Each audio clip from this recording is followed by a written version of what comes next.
আসসালামু আলাইকুম রহমতুল্লাহ।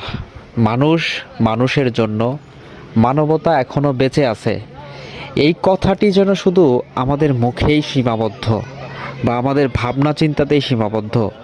তাই যদি হবে, মানুষ যদি মানুষের জন্যই হবে, মানবতা যদি এখনো বেঁচেই থাকে, তাহলে এই ভরা বাজারের মধ্যে হাজার হাজার মানুষ বাজার করতে আসছে, তার মধ্যে এই ৭০ বছর বয়সের একজন বৃদ্ধ মহিলা, তিনি শুধু একটি পেঁয়াজ, একটি আলু এবং একটি বেগুন নিয়ে বাসায় ফিরছেন।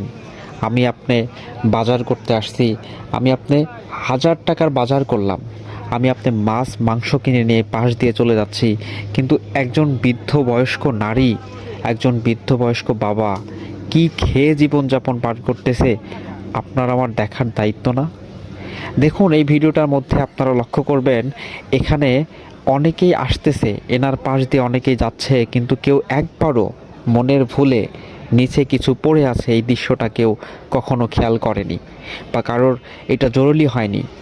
তবে আমরা যদি এনাদের পাশে, আপনাকে লক্ষ লক্ষ হাজার হাজার টাকা দান করতে হবে না, ২-১০ টাকা থেকে শুরু করে ১০০ টাকা পর্যন্ত যদি এনাদের কাছে আমরা দিতে পারি, এনাদের বাজারটা ঈদের বাজারের সমান হয়ে যাবে। আমি আপনাদেরকে বলবো, আপনারা এইসব মানুষ পাশে দেখলে অবশ্যই আপনি যা পারেন, ১০ টাকা ৫ টাকা যা পারেন অবশ্যই সহযোগিতা করবেন।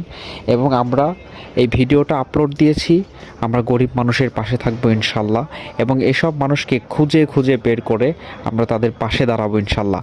এবং এই ভিডিও বার্তাটা আপনার সামনে পৌঁছে গেলে আপনি একটি শেয়ার দিবেন, আর যদি সহযোগিতা করতে পারেন অবশ্যই কমেন্ট বক্সে জানাবেন। আমরা সেই ব্যক্তির কাছে গিয়ে ভিডিওর মাধ্যমে আপনার অর্থটি পৌঁছে দেওয়ার জন্য ব্যবস্থা করব। অবশ্যই আপনাদের কাছে অনুরোধ থাকবে আমার, ভিডিওটা বেশি বেশি করে শেয়ার করবেন এবং সকালের স্বপ্নবাহক ইউটিউব চ্যানেলটির সাথে আপনারা অবশ্যই থাকার চেষ্টা করবেন। দেখুন, আপনার ১ টাকা দান, আপনার ১ টাকা দান লক্ষ টাকা হিসাবে যদি আপনি আখিরাতে শেষ দিনে পান, তাহলে আপনার ক্ষতি কোথায়? আপনাকে লক্ষ টাকা তো দান করতে হবে না। আর এইসব করুণ দৃশ্য দেখলে আপনি কিভাবে সহ্য করেন? আপনি তো মানুষ, আপনার তো সহ্য করার কথা না। অবশ্যই পাশে আসবেন, পাশে দাঁড়াবেন। ভালো থাকবেন। আসসালামু আলাইকুম।